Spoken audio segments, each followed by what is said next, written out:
Jeremy, you oppose bombing in Iraq and Syria, but how would you deal with ISIS? By talking to them? ISIS didn't come from nowhere. They've got a lot of money that's come from somewhere. They've got a huge supply of arms that have come from somewhere, and they are not in total but in part a creation of Western interventions in the region. So what I would do is try to economically isolate them and also try to unite the other groups in the region, so by giving autonomy, or supporting autonomy rather, it's not ours to give, supporting autonomy for the Kurdish groups, and recognise that the vast amount of arms that we've sold to, particularly Saudi Arabia, end up somewhere, and those are now being used. Bombing by the West in Syria now would create more mayhem. Very unclear who the alliances would be with, and I think would make the situation worse. I opposed the bombing of Syria in 2013 in that historic parliamentary vote, and would continue that position. So you were saying about Turkish groups, especially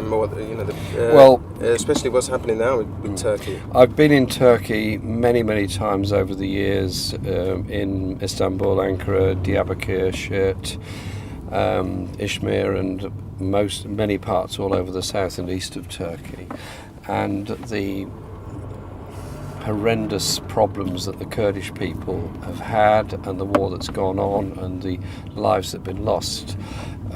It's very bad that the ceasefire now seems to have ended, and it appears as though the Turkish Air Force is bombing PKK positions, possibly in Turkey, but it seems also within Syria. And I think the first thing we have to do is try and get a renewal of the ceasefire between the Turkish forces and the PKK, and serious talks about the recognition of Kurdish rights, which was actually happening until a very short time ago, when the Erdogan government had actually begun to engage seriously with the all of the Kurdish forces, and that's got to be the right way forward.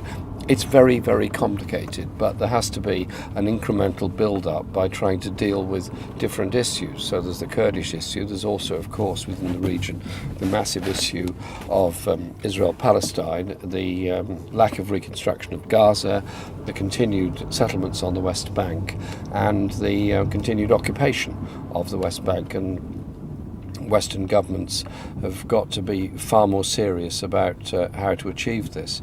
The good thing on the horizon, and it's fraught with difficulties, is the agreement that appears to have been reached with Iran on nuclear processing, and the limit on the volumes or the concentration of uranium that can be produced by Iran. The US Senate is going to be a big battle, because the Republican right seem hell-bent on scuppering the agreement that Obama and Kerry have reached.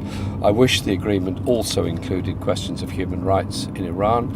I was on a delegation to Iran last year, an all-party delegation with Jack Straw, Lord Lamont and Ben Wallace, and we discussed obviously the nuclear issue, but I also raised consistently the whole human rights issue in Iran. I think the two things have to be linked together, because whilst I do think there should be discussions and negotiations with Iran, obviously, there also has to be discussions and negotiations on human rights, because it seems too often when nations come to agreements on trade, military issues or anything else, it's the human rights agenda that drops off.